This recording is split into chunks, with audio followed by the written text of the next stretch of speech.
Britain की सरकार ने बांग्लादेश को लेकर एक नई यात्रा एडवाइजरी जारी की है। यूके सरकार की तरफ से बांग्लादेश को लेकर जारी एडवाइजरी में ये साफ तौर से कहा गया है कि आतंकी हमले का खतरा बढ़ सकता है।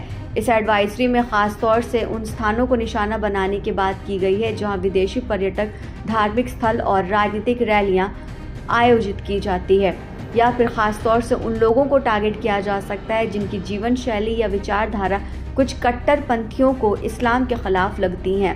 FCDO यानी कि foreign Commonwealth and development office ने विशेष रूप से चटगांव जैसे क्षेत्र में केवल आवश्यक यात्रा करने की सलाह दी है। ये इलाका पहले से ही अशांत माना जाता है और यहाँ कई बार विद्रोही गतिविधियों और आतंकी घटनाएं सामने आई हैं।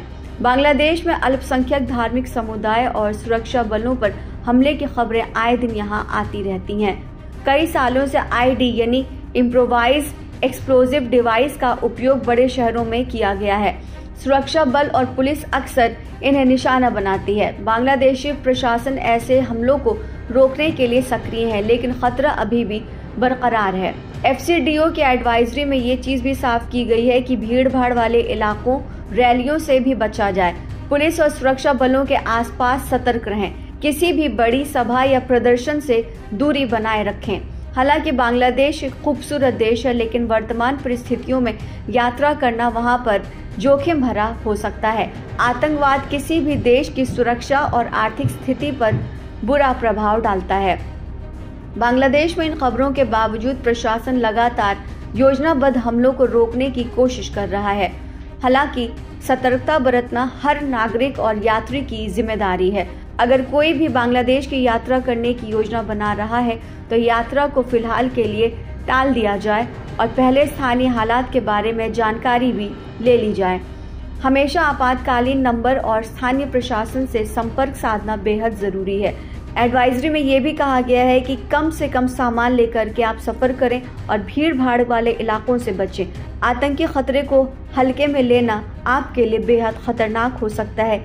ये चीज भी एडवाइजरी में बताई गई है। इन सभी के बीच एक और अहम खबर आ रही बांग्लादेश से कि बांग्लादेश में हिंदू विरोधी घटनाओं के बीच अब यहाँ के एक इलाके में महिलाओं के खिलाफ फतवा जारी करने की खबर आई है। बांग्लादेश के गोपालगंज जिले के गाहाडांगा इलाके में महिलाओं के खिलाफ फतवा जारी हुआ है। फतवा जारी होने के बाद से यहाँ की सभी महिलाओं के बाजार जाने पर भी पाबंदी लगा दी गई है। अब घर की महिलाओं को कैद में रहना होगा। इससे पूरे इलाके में सनसनी फैल गई है। बाजार में चरमपंथियों की तरफ से जोर जोर से घोषणा की गई है। इसमें कहा गया है कि महिलाओं को बाजार में घुसने की इजाजत नहीं होगी, इसलिए वो यहाँ नहीं आए। अब वो बाजार में आकर सामान नहीं खरीद सकती हैं। अगर उन्हें खुद की जरूरत के लिए कोई सामान मंगवाना है तो घर के पुरुषों को बाजार भेजें, न कि वो खुद यहाँ पर आए। उन्होंने बाजार में दुकानदारों को भी कड़ी चेतावनी दी है। उन्होंने कहा कि महिलाओं के खिलाफ इस तरह का फतवा धीरे धीरे पूरे देश में जारी किया जाएगा। लाउड स्पीकर की मदद से जोर जोर से घोषणा करने वालों ने कहा कि हम दंगों से इसकी शुरुआत करेंगे। ताज़ा अपडेट्स के लिए बने रहिए सहारा समय डिजिटल प्लेटफॉर्म के साथ।